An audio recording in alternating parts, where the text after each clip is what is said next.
Your breath is a really interesting thing. It's very primitive, very primordial, because it's an unconscious process that you don't think about. What links have you observed between chronic pain or illness and unresolved relational stress? Chronic pain and illness is the body's last-ditch effort to create a boundary. It's the body finally saying no.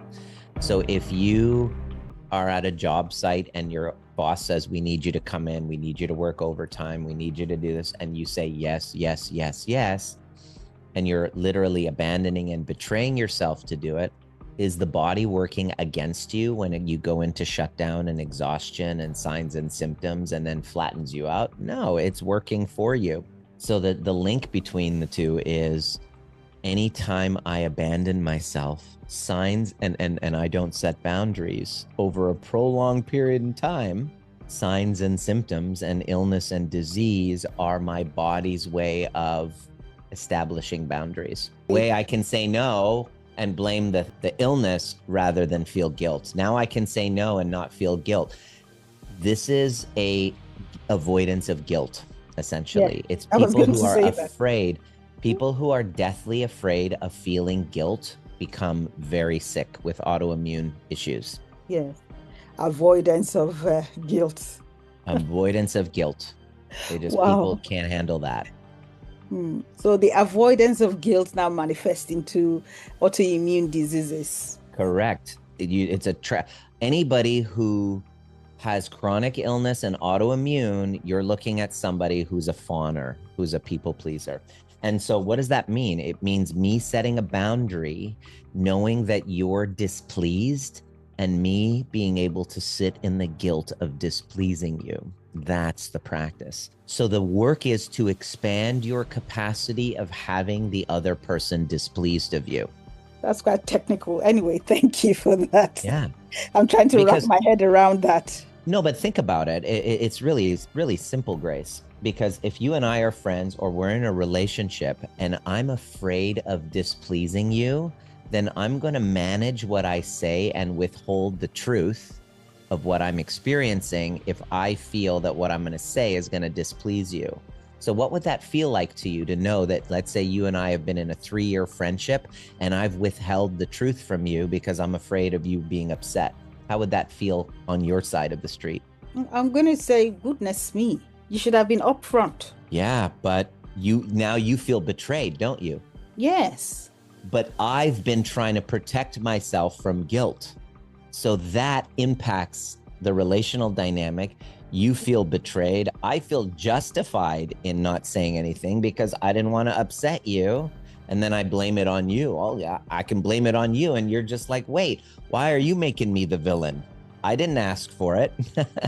And then I can say, well, I remember a few years ago, I said this one thing, you got so upset, and I vowed to myself, never again am I going to say something that might make you upset, because having you okay with me and you being connected to me is a survival mechanism. So I'm going to manage myself and hide the truth if I feel it's going to upset you. And now we have an insecure, anxious, avoidant, toxic type of relationship now together because I have this story that I can't speak the truth to you. And in so doing, I think the relationship is going to be fractured.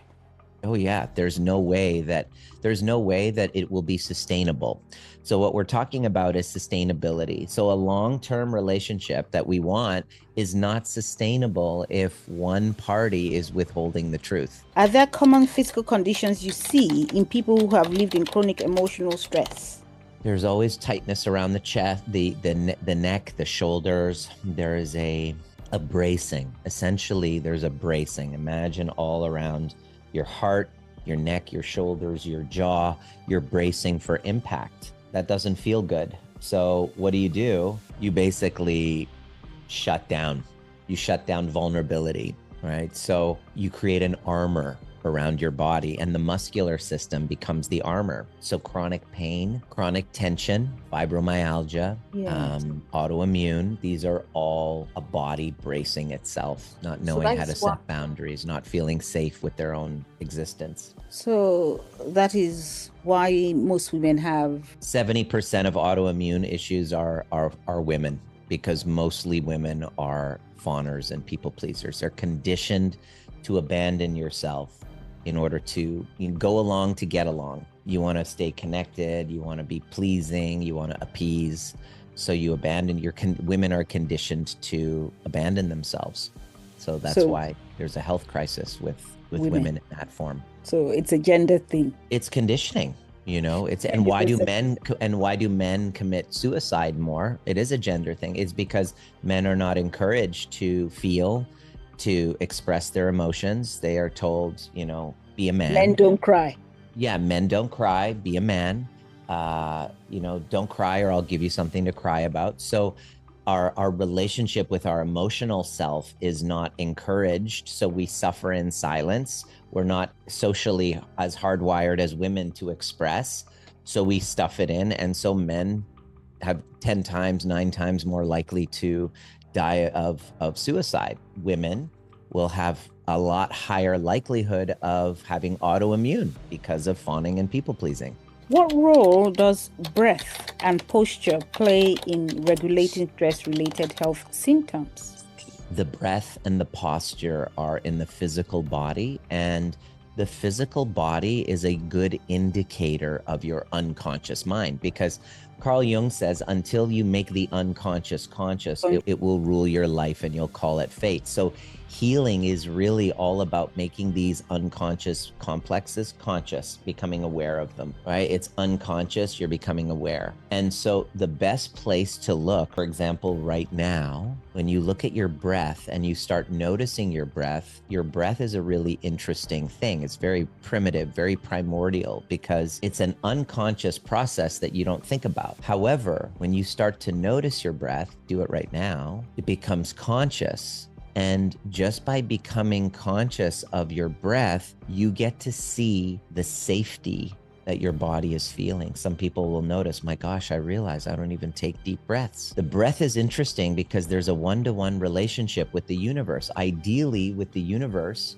we have a one-to-one relationship of give and receive. In order for us to feel a sense of fulfillment with life, we must have a one-to-one relationship with giving and receiving. So I must feel, I must take an inhale, I must receive, love from my parents, whatever it is, love, so that I can fill my cup. And then I'm here to give as well. And it feels nourishing when I'm giving back, right? You have this podcast, the work that you do, you're giving your time, your energy, your expertise, your resources, so that other people can be uplifted. That feels very good. It's necessary for us to feel healthy, this one-to-one relationship. And it's really great where we can look at the breath, because just by scanning and analyzing my breath, I realized that I wasn't inhaling very much, which means it didn't feel safe for me to receive.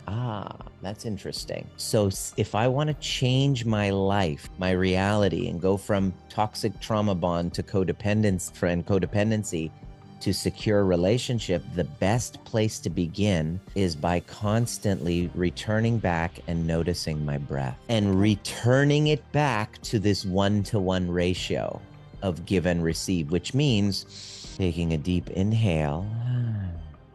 And by doing that one-to-one ratio, my nervous system goes into a state of safety, because when I'm breathing like in that one-to-one ratio, maybe even longer exhale, what happens is that my body then signals to the brain that I'm safe. If I'm breathing like this and I'm not taking deep breaths, that physiological signal my body is now giving the brain is that I'm not safe. So I go into fight or flight simply with my breath. So by altering my breath, my nervous system goes into a space of safety, is really acknowledging, Nima, are you safe in this moment? Watch what happens. Try it for the next 10 seconds.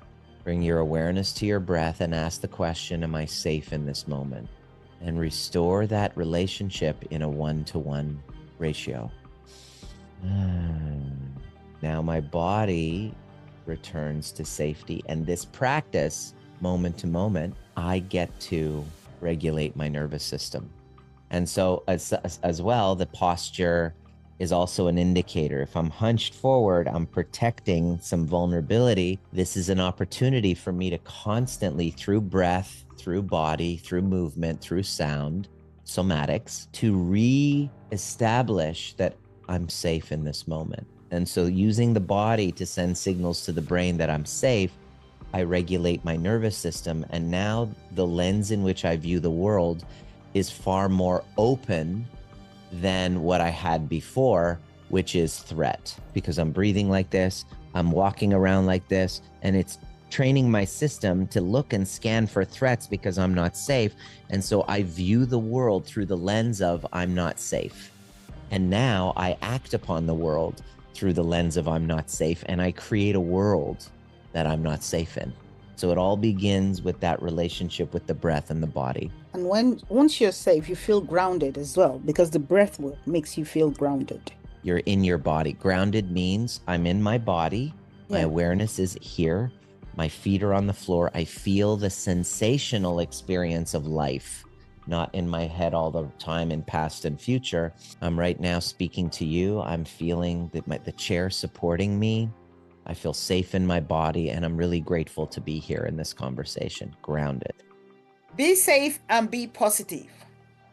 And don't forget to check out our social media handles. Thank you. Bye for now.